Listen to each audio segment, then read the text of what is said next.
कि जितना अपमानित विधायक इस वर्तमान सरकार के कार्यकाल में हुआ है, चाहे वो विधानसभा क्षेत्र के अंतर्गत सरकारी कार्यक्रमों में उनकी अनदेखी करना, अगर कोई विधायक मंच पर चला भी जाता है मुख्यमंत्री या मंत्री की उपस्थिति में उनको जलील किया जाता है। कई चुनाव में नहीं जीते हैं, जिनने कई ने चुनाव भी नहीं लड़ा है, अगर चुनाव लड़ा है तो चुनाव हारे हैं, उनके लिए वो भी स्पेसिफिक होकर के कांग्रेस पार्टी में भी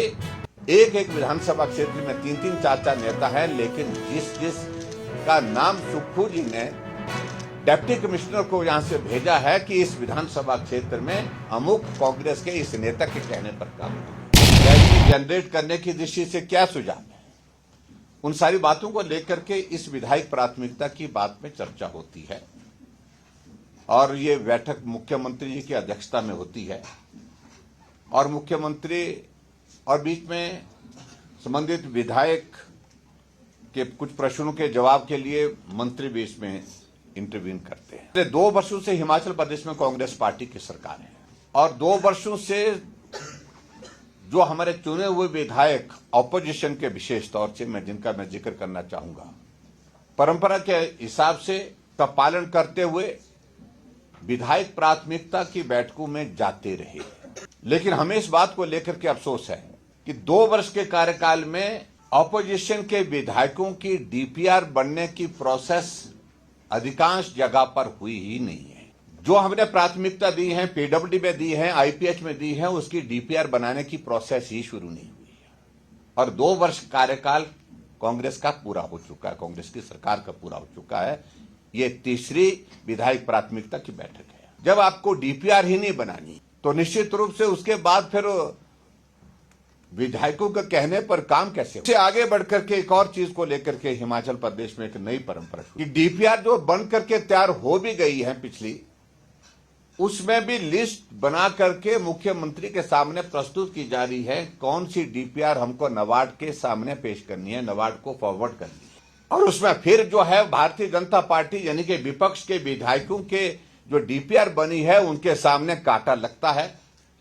और सिर्फ कांग्रेस के विधायकों की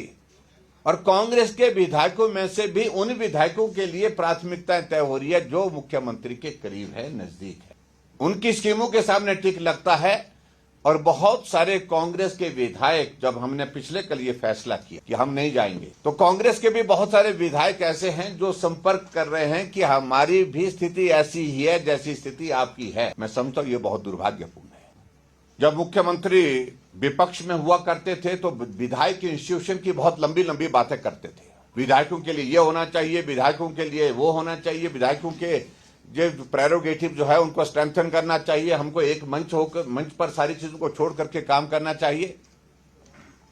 लेकिन बहुत निराशा है, बहुत दुर्भाग्यपूर्ण परिस्थिति है हमारे सामने।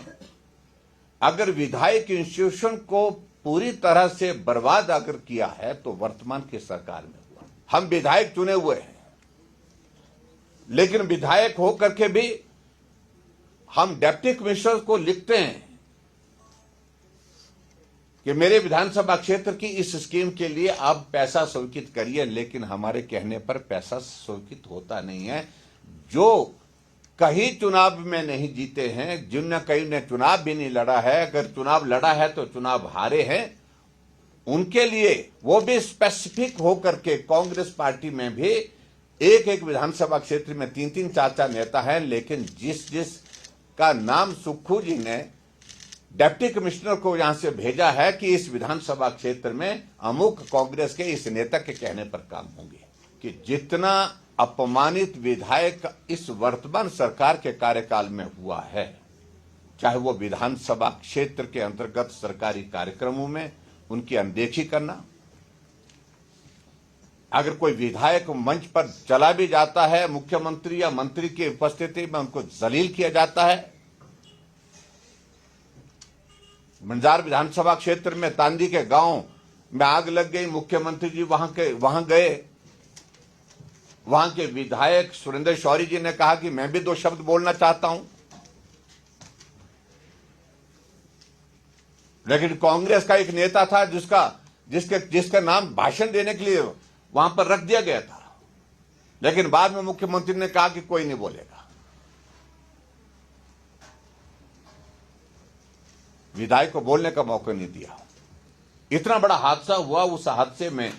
विधायक मुख्यमंत्री के सामने अपने क्षेत्र की बात को रखने के लिए